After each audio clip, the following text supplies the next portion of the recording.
So that is indeed correct.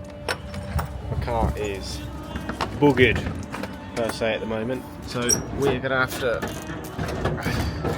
fix it. For that, we're gonna need to jack it up and see what the issue is. So I'm not sure you're gonna be able to tell, but the suspension on the left side, well, the right side from the driver, but here is collapsed, and that's what we've got fixed today. It's not looking good, Bev, because the jack is not fitting under the car. So I don't really know what I'm supposed to do about that. There we go. Nope. So I carried on trying this method until something worked, which it didn't. It's time for plan B. I found this piece of wood. I'm hoping it'll be just enough to be able to get the jack under this point here. Oh, you're choking me.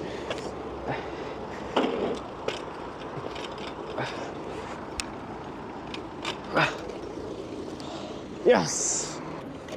Oh shit.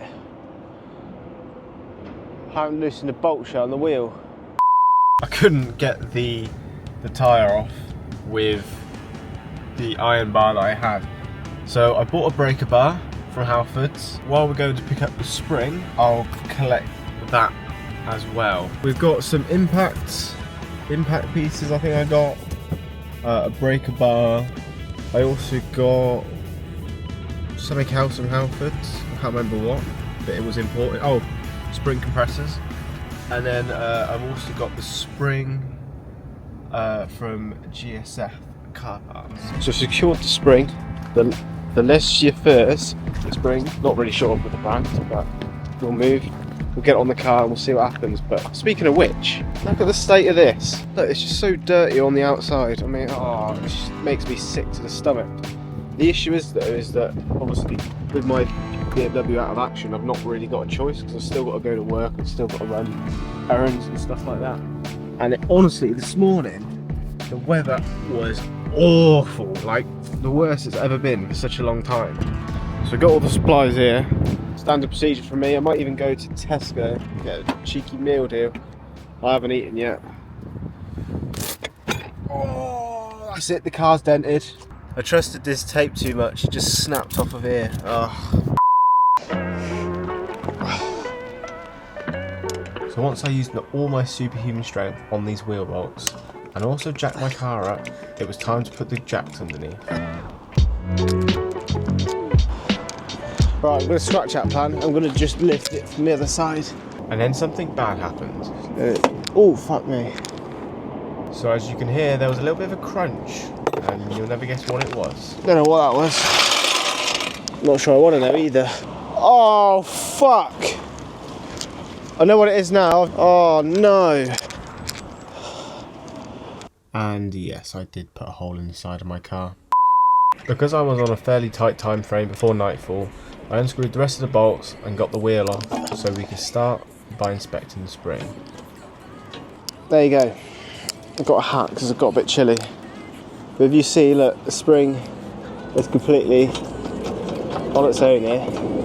So this should be a pretty, well, it's going to be a shitty job anyway, to be honest. Just a little update. I've been smashing through this as quickly as I can because I think it's going to get dark soon.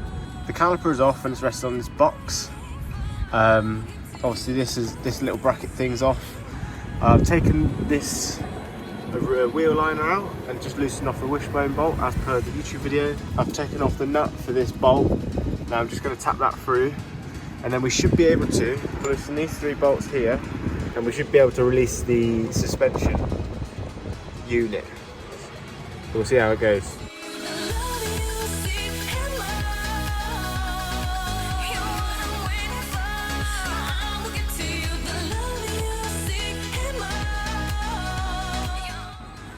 So I've taken an injury, very, very minor, but we've got the spring out and it's here. We just need to get it all apart and put the spring on.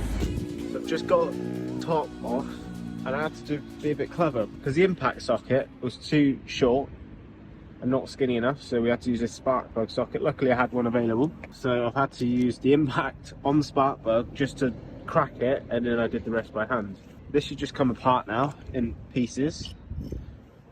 And then this is the boot. Oh, I don't know if it's supposed to look like that. And then obviously this here is the bottom of the spring.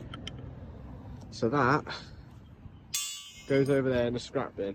If we compare them side by side like this, you know, you've got your coils, your coils, your coils, and if we put the extra bit in as well, it looks exactly the same, except the top one is a tiny bit shorter, but that is because over time it has compressed. Oh shit, the box is gone. So we're going to have to go back out again because this is the state of my shock absorber. Shock absorbers are supposed to spring outwards, and now this one doesn't. So there's no point me putting a new spring on an old shock absorber. So long story short is I've got to go back out again to get another shock absorber.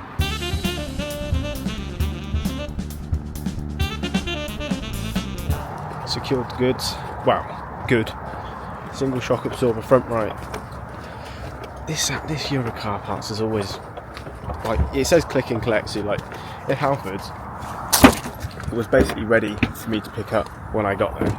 I was like, okay, sweet. But every time I've been to this Euro car parts, it literally takes 5-10 minutes to find each item.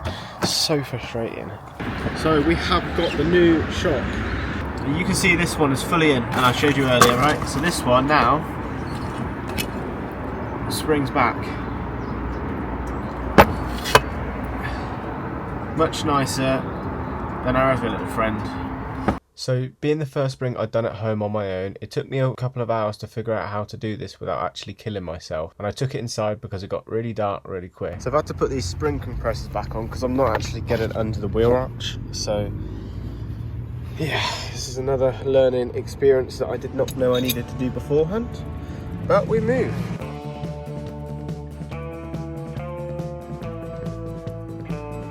So, as you can see, it's now in. I've got to take the spring compressors off and let it rise up slowly, so I'm going to go and get the socket into the holes, and then we can start assembling everything back together.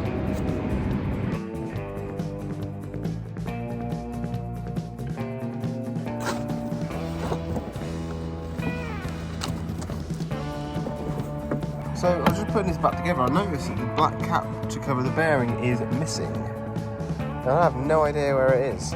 So what I'm just going to do is put this one in here loosely, and when I find the other one, not where I was working in the kitchen yesterday, and it isn't here from what I can see. So it's MIA currently. So the good news is the car is now actually fixed. The bad news is it started chucking it down not long after this, and I was on a tight schedule as I was flying to Ireland the next day. So long story short is I had no more clips. I don't want to leave you empty-handed, so here's a few things that I learned. The first thing is the drop link. You have to make sure that drop link is tightened, because when I drove off the first time, there was a big rattling coming from the front. You also see the clip of me sort of lifting it into place while Dad was putting the screws on the top of the suspension. I did this myself the next week, and it was way easier to put the jack on the bottom of the shock absorber when you're pushing it up. Don't know why I didn't do it that time, but we move. But other than that, everything else went rather smoothly. I hope you did enjoy. Thank you so much for watching. Smash that like button. If you are new around here, you may as well subscribe. But that is all from me for now. Thank you so much. See you later. Goodbye.